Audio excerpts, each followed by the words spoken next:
Is it true that you were quoted and you mentioned that dengue vaccine killed children in the Philippines?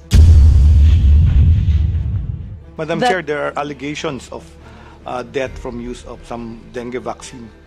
And this is the outcome are cases being filed in court. And I continue to What was the follow it. outcome of? I'm not saying because I mean to be frank about it, I was one of those accused.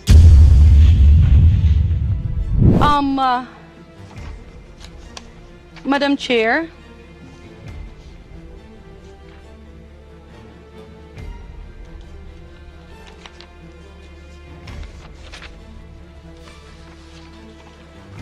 eto, I really don't want to ask this, but I was requested by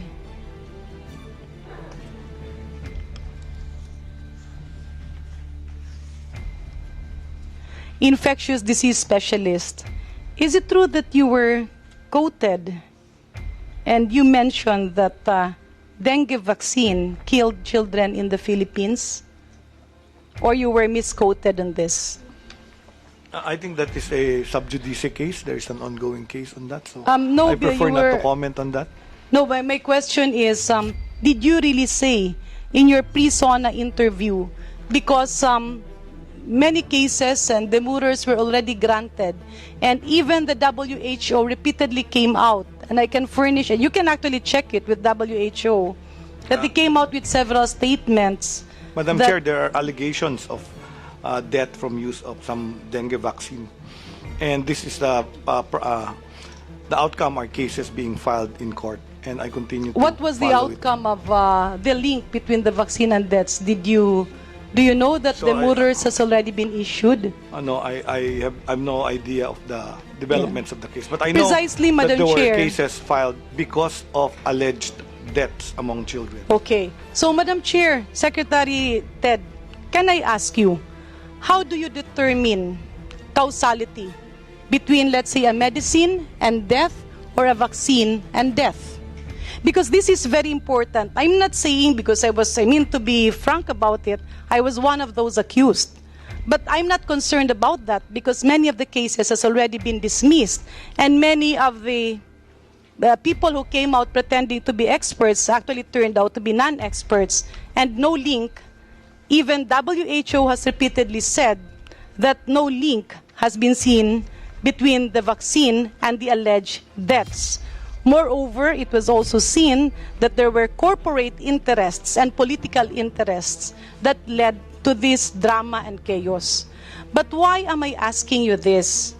Because as Secretary of Health, your statement is policy. And as a vaccinologist, we all know that a single vaccine demonized can actually cause vaccine scare. Remember the MMR scare in the US. What happened to the Philippines in 2012 and 2014? Is it not because there was a lawyer and a fake doctor who came up with MMR and autism? Is it not that missiles caused the deaths of the Philippines? And what about the death of Osama bin Laden? Are you aware of this? I'm not aware of bin Laden's death. I mean, I'm not aware how he died.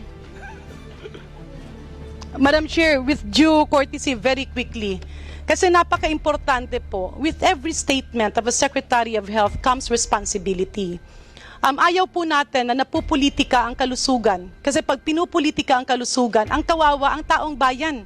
Yung mga politiko, mawawala lang yan. Pero yung taong bayan yung kawawa.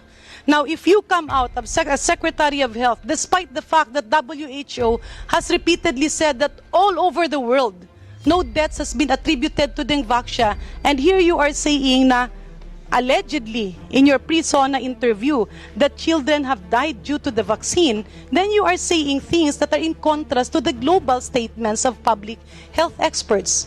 When Osama bin Laden was targeted, of course he's a bad man because he was allegedly the, how do you call that, the mastermind of the 9/11 event.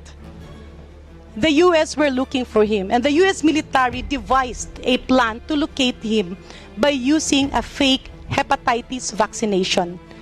They partnered with an official, a high-ranking official of the Department of Health of Pakistan, Secretary, this is an issue that is known to many doctors and many secretaries and many ministers of health and public health experts. So the U.S. military came with a collaboration with the Pakistan Ministry of Health and conducted a hepatitis vaccination. Nag-door-to-door campaign sila. What was the intention?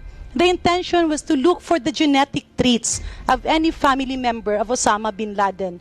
True enough, they located it in may nakita silang nag-match, and then they focused on that locality, on that municipality, then on that barangay, and was able to trace a grandchild of a brother or a sister. Bottom line is, that was how they were able to trace the house and the compound where Osama bin Laden was hiding. A missile came, basta di ba kinuha yung finger at dinala sa US, and it was confirmed that that was Osama bin Laden. He was dropped in the deep oceans, but then what happened to public health? Because of that, may pasunod kasi na polio campaign. Yung palang binigay ay hindi hepatitis vaccine, kundi placebo. But because the polio vaccination campaign was just a few days away from the Osama bin Laden the death, the vaccinators, the real public health workers, I'm not sure if 2 or 3 died.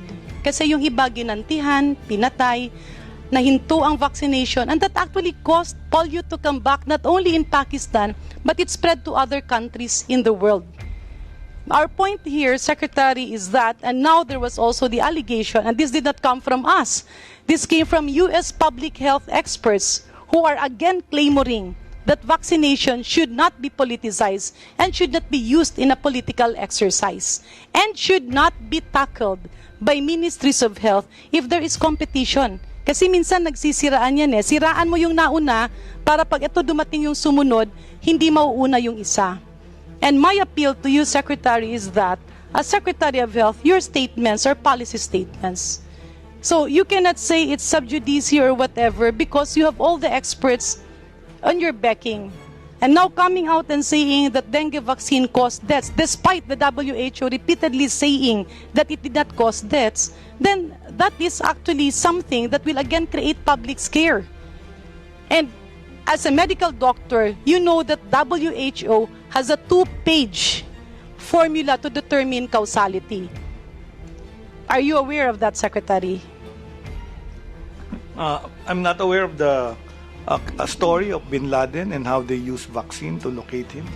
I also would like to respectfully, Madam Chair, decline to comment anymore since there is a ongoing case on the topic being discussed. But is it Maybe true? better that the court will decide on this because it's sub judice. Yeah, but is it true, Secretary, that you mentioned just recently in your pre-SONA talk that dengue vaccine killed children?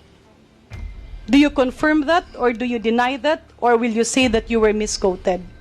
I will say allegedly killed children because that's why there is an ongoing case against dengue vaccine. And what was the status of those cases, if I may, the murder I cases? am not following those cases. Are you aware that the murders were already granted? No, I'm not aware. Are of you them. aware that some officials in your department have already been,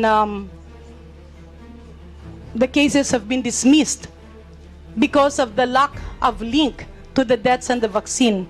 Are you also aware that the court found out that the autopsy reports were different from the cause of deaths and the records of the hospital? Are you also aware that the pathologist that was hired by the public attorney's office turned out to confirm that the cause of death was ruptured appendicitis, severe dehydration because of amoebiasis, brain tumor,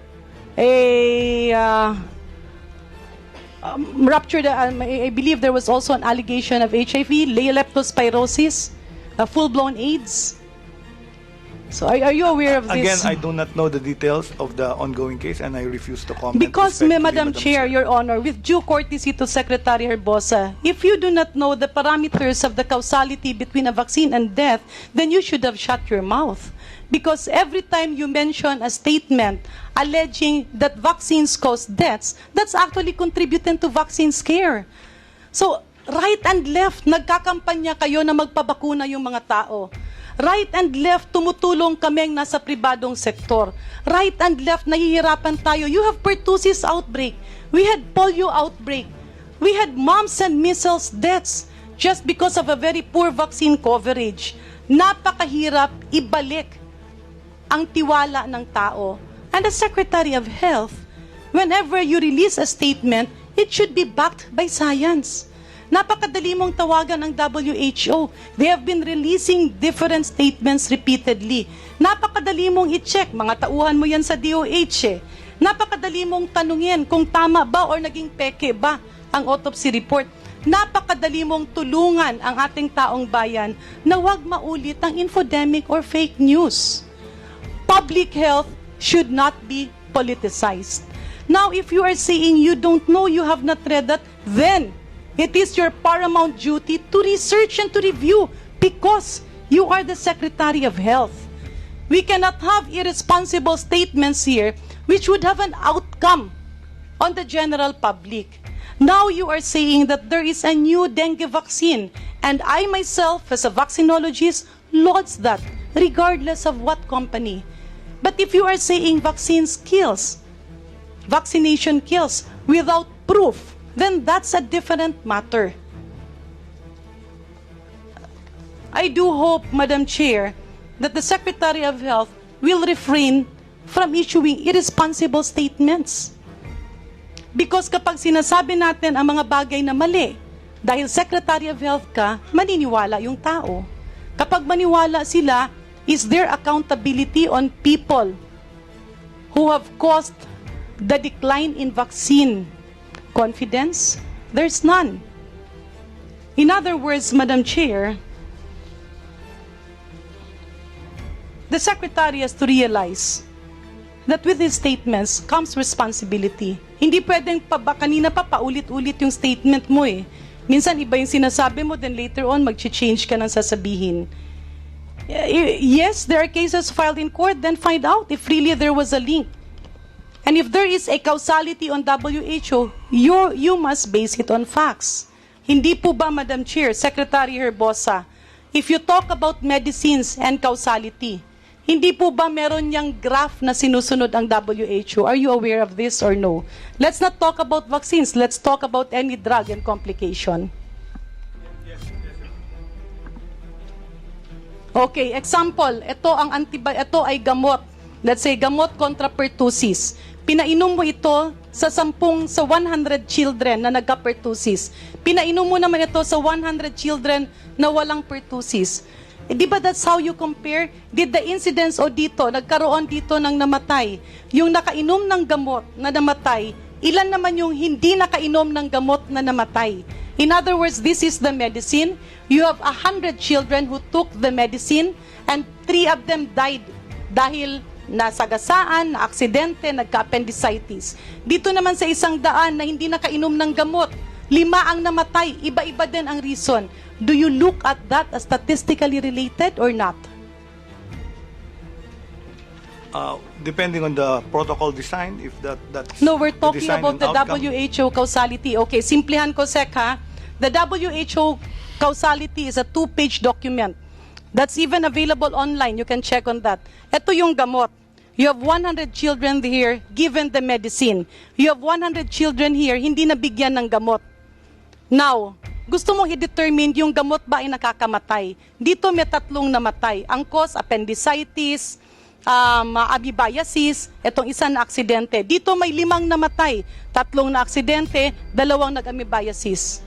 Ito hindi nakainom ng gamot, ito nakainom ng gamot. Do you consider that statistically? That has to be, the conclusion has to be done under a controlled trial so that the conclusions can be valid. In research, you have to have the protocol design. You cannot make Sec, conclusions. it's on not actual research, it's experience. causality. We're talking about causality. Did this medicine cause deaths on these children? Ulitin natin. Ito yung gamot. Meron kang 100 bata, pinainom dito. Meron kang 100 bata dito, hindi uminom ng gamot. You're getting me, Sec?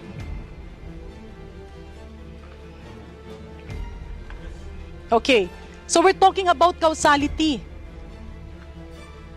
So how do you determine causality? Ibig sabihin ba dito sa 100 na tao, may uminom ng gamot, na aksidente yung isa, nag-ruptured appendicitis yung isa, namatay dahil hindi dinala sa ospital.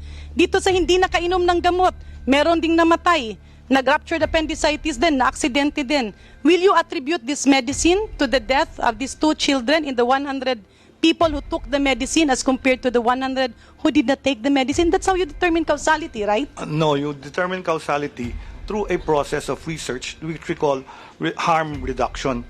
So the idea of identifying drugs that cause harm is to do harm studies. And once you do, those harm studies are very difficult to do because the numbers required are numerous. And this is why we have phase 4 trials. And that's why certain drugs are stopped at phase 4 because there is possible harm. When possible harm is causality. So in the Philippines, the dengue vaccine was stopped. Why? Because there was Maybe we thought can of ask harm. Secretary. Yeah. Okay, Secretary Duque, why did you stop the dengue vaccine? Because of harm issues or was it because of compliance? Well, initially, the Sanofi had released a statement about the safety of the Dengvaxia vaccines. And, Was it a safety issue or an application for relabeling? well, that insofar as my recollection is concerned, yung relabeling came after. But the immediate announcement that led us to terminate the program. In your press statement, you mentioned that you stopped the vaccination program. I'm doing this because the elephant has to be addressed to the room if the DOH really would like to pursue and increase vaccine confidence. And you mentioned this together with Eric Domingo, who was the DG at the time, okay? You mentioned that the reason that you are stopping is not because of safety procedures, but because of compliance of the document that you want to submit, but Sanofi already refuses to submit. Naghuminto na sila ng application. They didn't want to comply anymore. Can you confirm that? Yeah, I confirm that, but the timelines differ in the sense, yes. Okay, so it was not a safety issue. Can you confirm that? Eventually, it no longer was a safety issue. Okay, so just so we have that on the record. And again, Sec Ted, this is not about me or you or anybody else in this room. This is about vaccine confidence and the general public. And you are right. There's a process. So you cannot just say, kunyari, may nagmarites sa akin na, uy, ganito, nabuntis si ganyan. Of course, ipapa-pregnancy test ko yan before I release a statement. And as Secretary of Health, especially if you're talking about SONA, where one of the thrusts of this administration is increase vaccine coverage, maguguluhan kasi yung mga tao. Kapag nag-a-advocate ka ng increased vaccine coverage, ang dami ngayong namamatay sa pertussis, stock out kayo sa bakuna.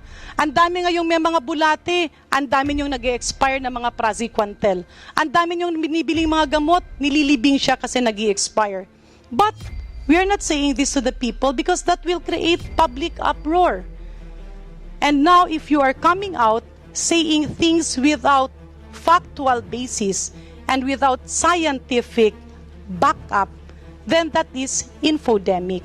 And I believe that is something that a Secretary of Health, sitting Secretary of Health, advocating public health, with a confirmed earlier desire to amend the Universal Healthcare Law, will not say. So babalik ako dun sa tanong mo. So ang ibig mo bang sabihin in the Universal Healthcare Law, we stick with the requirement of completed phase 4 prior to issuance of a CPR? For that particular issue, I agree with you. A phase 3B, 3A will be sufficient for FDA approval as long as the phase 4 is monitored. Unlike the one that happened wherein it was never monitored and there were no reports of Which adverse one? events. Which one? Yung sinabi ni Secretary Duque. No, Gumawa ng phase 4 eh. Hindi, walang post-marketing surveillance. no, I believe there was phase 4, but Secretary Ubial stopped it. Yeah, so yeah, that's the problem, Sected. You review the documents in your office. Yeah, review the documents. Review the documents in your office. Kasi I even came across a study of Lena Lopez who was trying to, may she rest in peace, who was trying to determine the impact of a single dose or a 2-dose regimen. Kasi 3-dose siya dapat. And the protection actually starts, the significant protection starts at 2-dose. Okay. So if you are doing post-monitoring surveillance, you have to do it while the product is being used. Di ba ikaw na rin nagsabi, mo-monitor mo because the product is being used. So how can you monitor a product if it's not being used? Can you continue post-monitoring surveillance if the product is discontinued? No, you cannot. Yeah, precisely. So can you commit, Secretary, that your subsequent statements will already be backed up by science and facts? Yes, I commit to that. Thank you very much, and thank you very much, Secretary Duque. So again, Madam Chair, pasensya lang, humaba lang tayo dyan. I'm somehow passionate in vaccination kasi marami na ang umatras eh. And we really want to give up and give it to the younger ones. Unfortunately, walang mga pumapasok. May we know, what's the status, Secretary, of your pentavalent vaccine? Kasi, di ba ang dami ngayong nagkaka-pertussis? Ilan ba yung namatay sa pertussis? If I recall, the last time I saw it was about 80, I think, were the deaths. But the pertussis cases have declined. So has the measles after our MORI, measles outbreak response So when are immunization, the vaccines and coming? our pentavalent vaccination for pertussis. We also did outbreak response, and our pertussis cases have gone down. So when are the vaccines coming? This July. 26 there, July 26, according to our program. To do, yun yung tanong dati ni Kong Stella, yung mga bata na you give the pentavalent vaccine at 1.5, 2.5 to 3.5 months old, right? Yeah. So ngayon, dahil tumatakbo na yung mga bata, The target's still the same. Those that are supposed to receive them will be receiving the program, and then we will do catch up. okay. Sec, what is the implication if you do catch up? You have to increase the requirements of the doses that are procured. I mean, we procure more because we estimate based on people in the.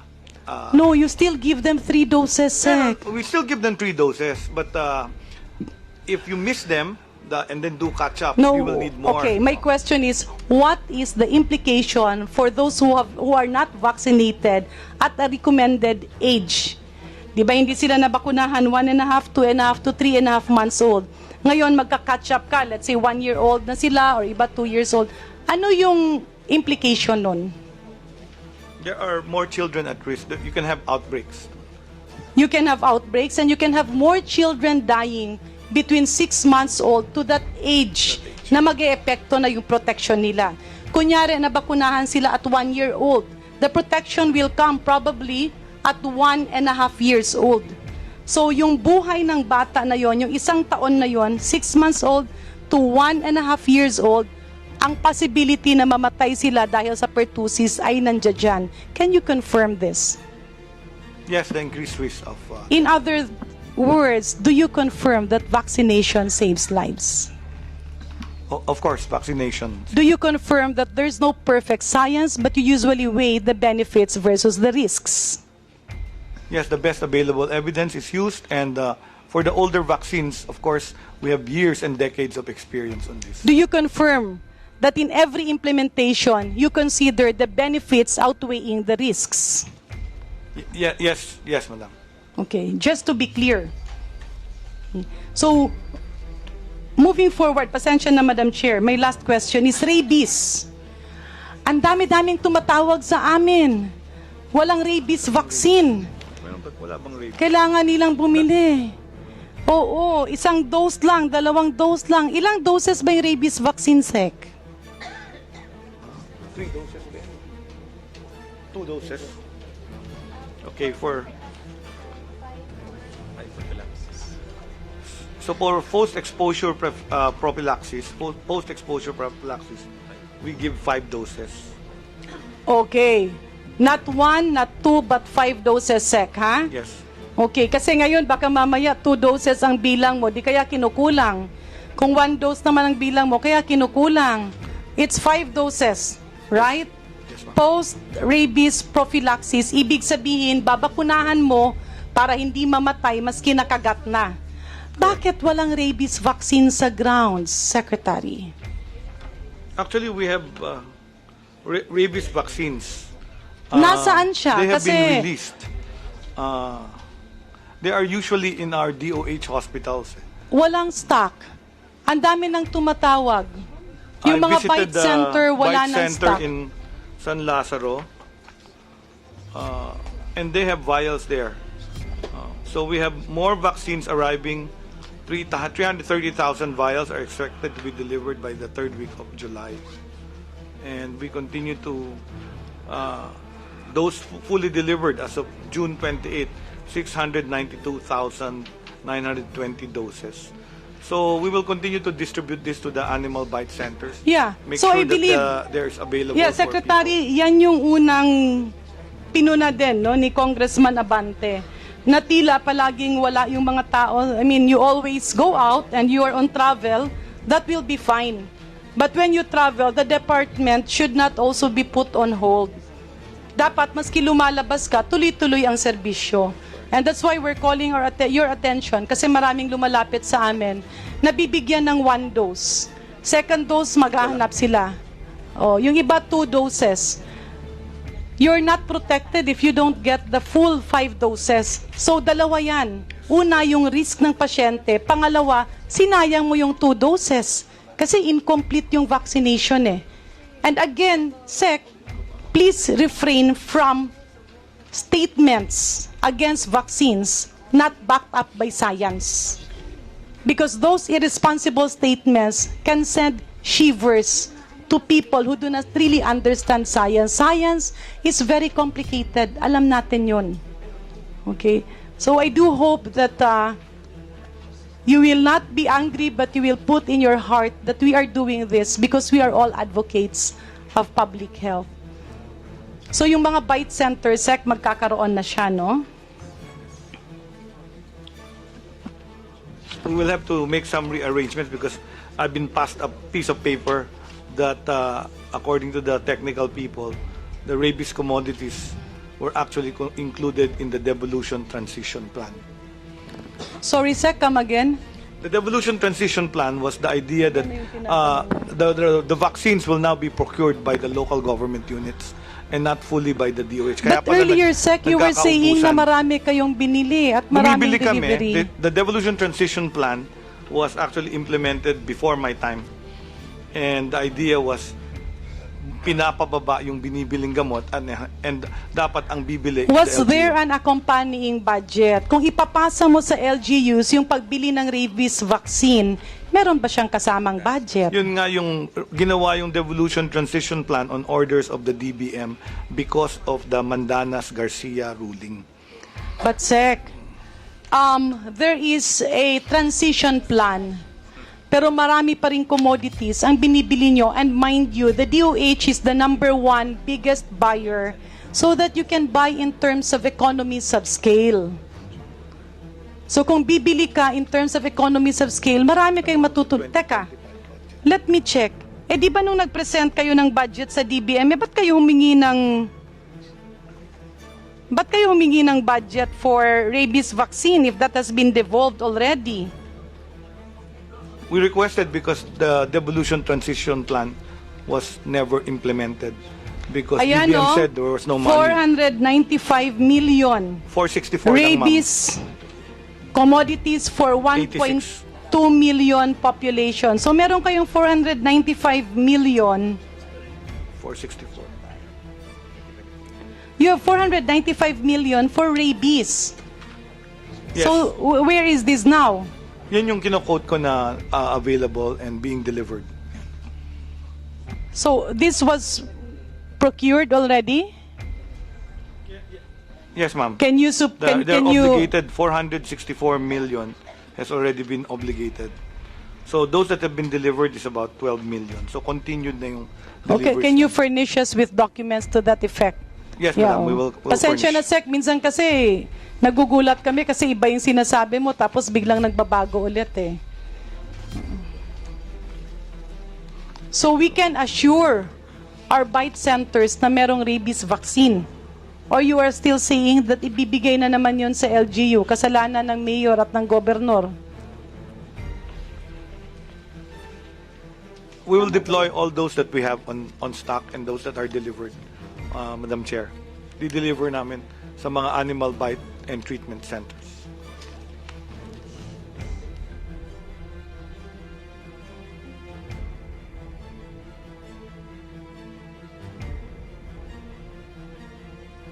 Ilan yung namatay sa rabies for 2023? No, for 2023, it was more or less 200 plus. Documented lang yan eh. Any life is still a life. Maski isa, maski dalawa, 200 deaths. Pero meron silang 495 million for procurement of rabies vaccines. So can you furnish us the documents that indeed sinong back nag-handle nito? Yes, Madam Chair. We will furnish you the... Who's the procurement entity? Was this devolved to the regional offices or central office ang nag-procure? Or was it coursed through a... Central. That's for 2024, right? Wala siyang 2023, diyan. May CONAP. Okay, may pa CONAP. tayo. So how much is your CONAP for rabies vaccine? Ongoing CONAP. Na-utilize na pala lahat. All obligated. 483. How So much it's was the only- budget for rabies vaccine 2023? 463 and 560 million. For 2024? 86 million. 300. 111. 111. 380 million. No, in our 502. records, when you presented the budget, 495 million. That was our Yeah, that's for 2024. 2020. This was what was approved sa GAA. Yung 2024 nyo, nakalagay 495. Yun yung aming NEP. Tama ba? Nabawasan siya. 111, yes. Actual allotment is, tama, 111. It's correct. The actual allotment was 111. So why was it reduced? And where did the 380 million went to? Yeah. 111. That's the I correct hope amount. you don't mind, Sec, kasi alam mo, hindi siya katanggap-tanggap na maraming namamatay sa rabies. At hindi katanggap-tanggap na mabibigyan ng isa, dalawa, pagkatapos mamamatay pa rin kasi wala siyang pambayad sa 3rd, 4th, and 5th dose. Yeah. And even if it was devolved, wala namang perang binabaan, may budget kayo eh. So, in other, can you give me the documents for that? Yeah. Apologies, Madam Chair. It took me some time. Kasi si Sected, pag tinatanong mo, ikot ng sagot eh. And so, just a very gentle and polite reminder. Let us all base our statements on facts and science, not on mga marites and chismis, because as secretaries and as alter egos of the President, with power comes responsibility. And every statement is actually a policy. I hope you understand, Sec, because it's not good for our vaccinators and our DOH officials and employees to be put on the hot seat dahil lang sa mga marites. Thank you, Madam Chair. Salamat, Honorable Garin. Where do you get your energy? Ano bang kinain mo? Pa-share naman. Banana chips. Banana chips lang. Okay. So, let me first ask the DOJ and the NBI. In the last hearing, we were given updates on the IRM cases, but these only pertain to NCR. So, could you kindly provide us updates on the rest of the cases?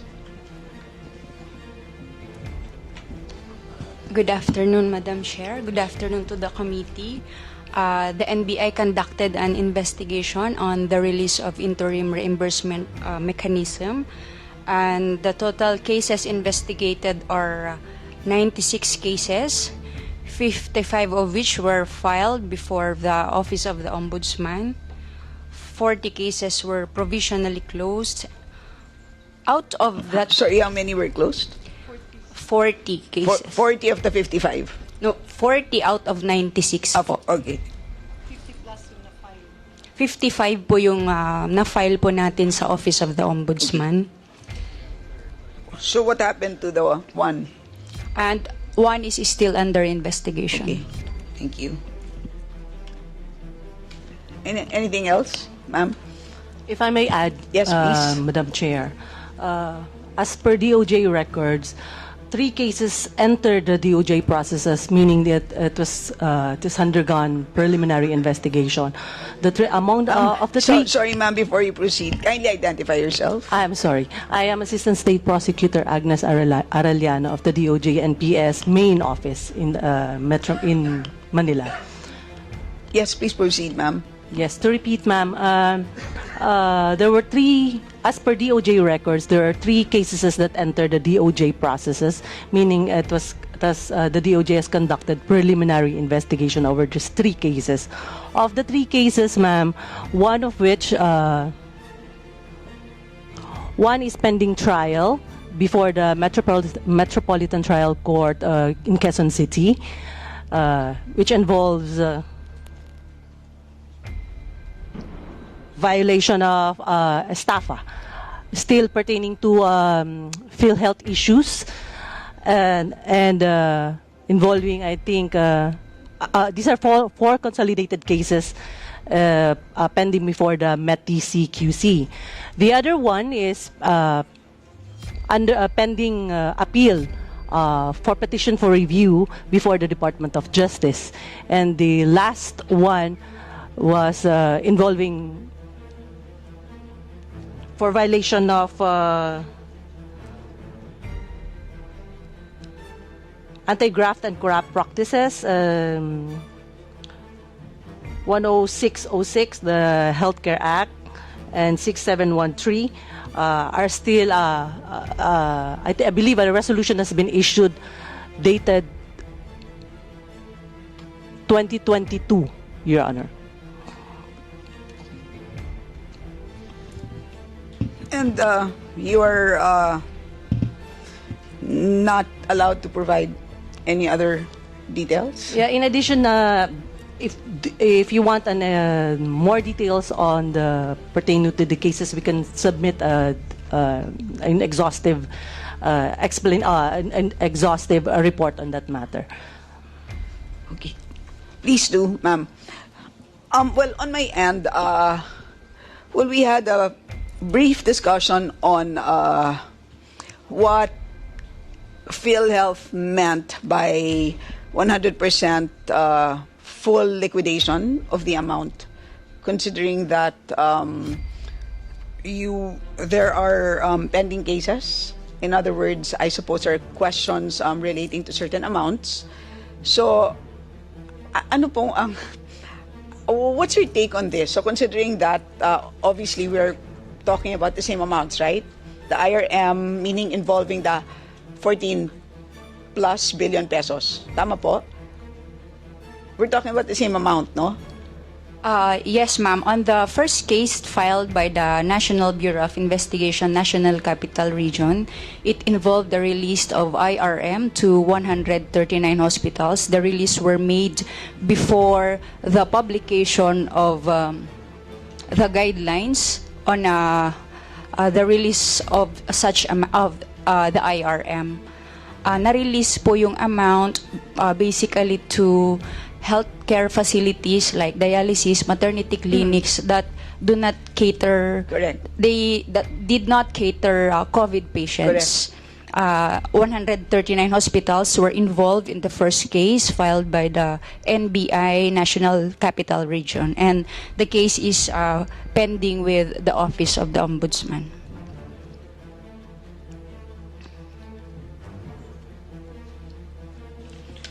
Okay, so ano ang maaasahan natin sa cases na to in case there's an adverse finding in the end?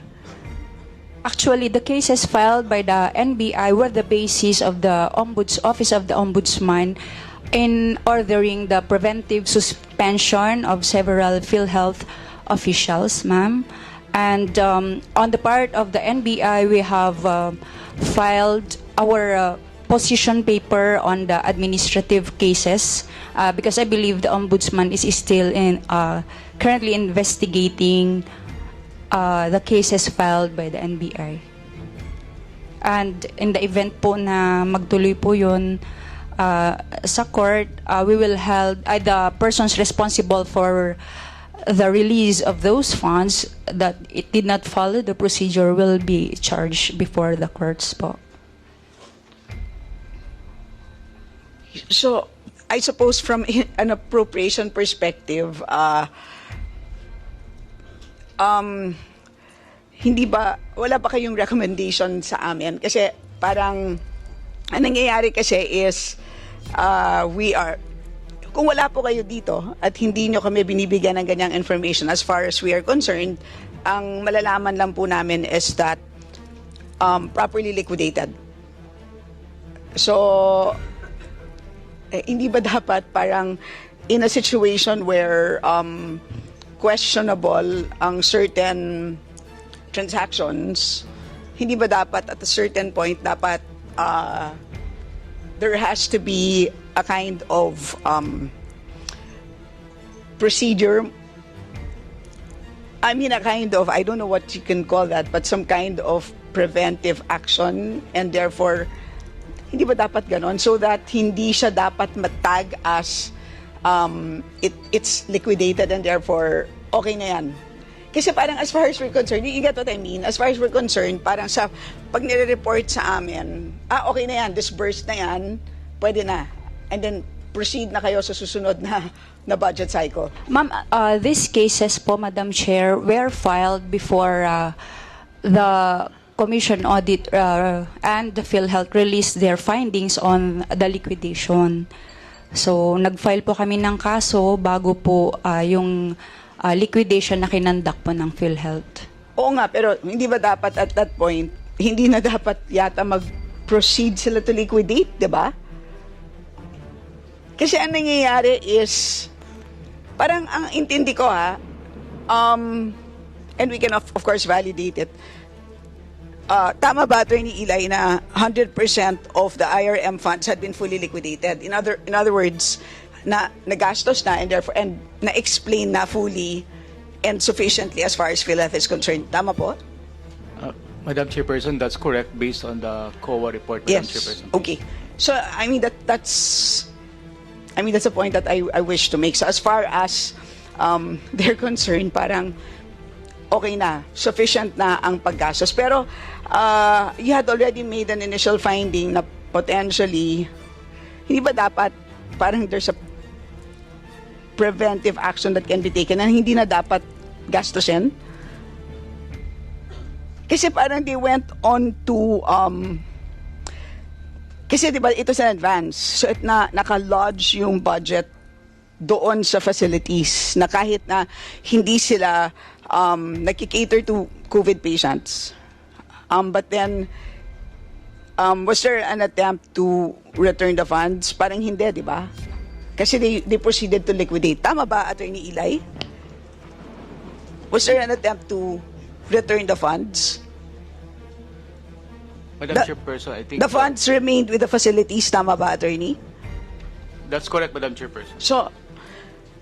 So yun ang nangyari, di ba? So kahit na na-flag siya na questionable, ang nangyari sa atin is pinabayaan natin siya. And therefore, that 14 plus billion continued to be spent for quote-unquote COVID care, even in facilities that was not really capable of providing COVID care. And we already knew that. So, yun po. Yes, ma'am. I understand. The NBI initiated the investigation because of the funds were already released to these hospitals, and the amount involved in the investigation in the 139 hospitals initially investigated by the NBI NCR is 2.7 billion. Okay. So anyway, I suppose it's water under the bridge. I guess the point being, no action was taken such that nagtuloy-tuloy pa rin ang naging spending doon sa facilities na to, such that in the end, whatever was transferred in the beginning was in the end fully spent. Tama ba yun, Attorney Eli? Madam Chairperson, Yes, Attorney. when the investigation started, we, PhilHealth, based on records, suspended the implementation of the IRM, Madam Chairperson. So, so the initial, Attorney, just to clarify, yung initial na amount, which was 14 plus billion, was that, yun ba yung fully liquidated?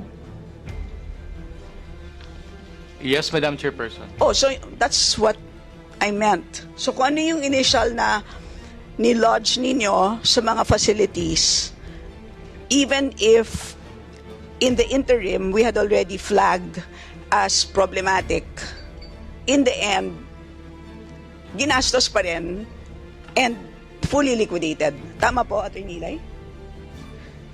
That's correct, Madam Chairperson. So anyway, so I suppose yun na lang. I just wanted to put that on record that that is the situation. And on your end, ma'ams, could you just kindly submit to us the full report? Kasi nasa amin lang po, I believe, is yung NCR. On Friday, we have submitted the update on the investigation on the interim reimbursement mechanism of the PhilHealth.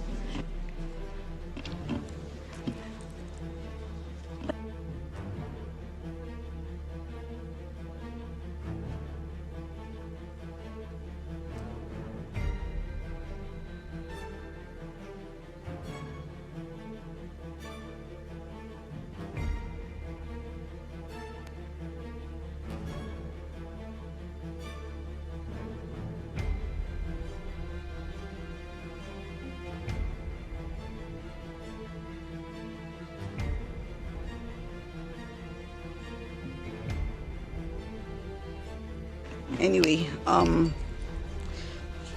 so is there any other information that you wish to share with us on the IRM? Any more updates?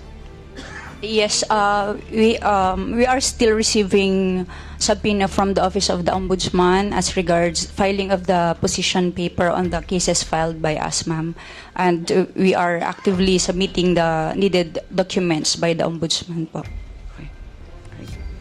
Ayun lang po. Thank you. Thank you so much. So if nothing else, your group is hereby discharged. Thank you so much. Thank you, ma'am. Okay.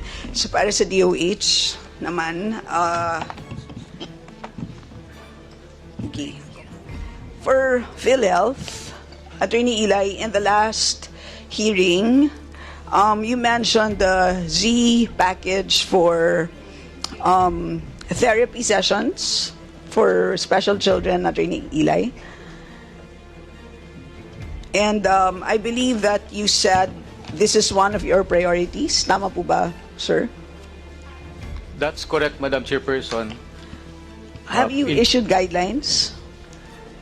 Not yet, Madam Chairperson, but so far as I can remember, Madam Chairperson, the commitment was to accredit not only facilities that provide services to our children with disabilities, but also to accredit other facilities that are non-hospital based, and we are going towards that direction, Madam Chairperson, and the commitment still stands. Madam Chairperson, please. So I think yan ang pinakamalaking problema. So I don't know how the DOH can help. I am referring to the therapy centers. So ito yung mga, these are small therapy centers that provide therapy to special children. And ang problema is that although there's a generous Z package. Tama po ba, Attorney Eli? It's pretty generous as far as I know. But it requires obviously PhilHealth accreditation and a DOH license. But pag titignan natin ang mga therapy centers na to, parang suntok sa buwan na sila ay papasa sa DOH licensing and all the more PhilHealth accreditation because, I mean, they are, you can just imagine that they're not like a usual private clinic that that would be used to the typical, DOH standards. So ito yung gusto kong tanungin kila Attorney Eli kung napag-isipan nyo na ba because medyo kakaibang animal itong therapy center. Of course, PhilHealth, I completely appreciate this effort because itong special education is something that falls through the cracks. Sa tingin ko talaga, dapat pagtulungan ng DepEd at DOH. Right now, it's not in the... Kulang na kulang talaga ang budget na nilalaan ng DepEd. Under the DepEd, they have this, they call that the ILRC approach. And I was very surprised that the PhilHealth actually has a benefit package for it.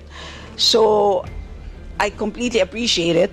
But ang tanong talaga dyan is really how to implement. So, yun ang gusto kong tanungin sa PhilHealth. Yung, are you aware that it's a completely different animal at willing ba kayo na medyo kakaiba ang standards na dapat ma-apply para lamang maisama ninyo, mai-accredit nyo talaga ang mga therapy centers so that you can really provide the services to our special children. Attorney Eli.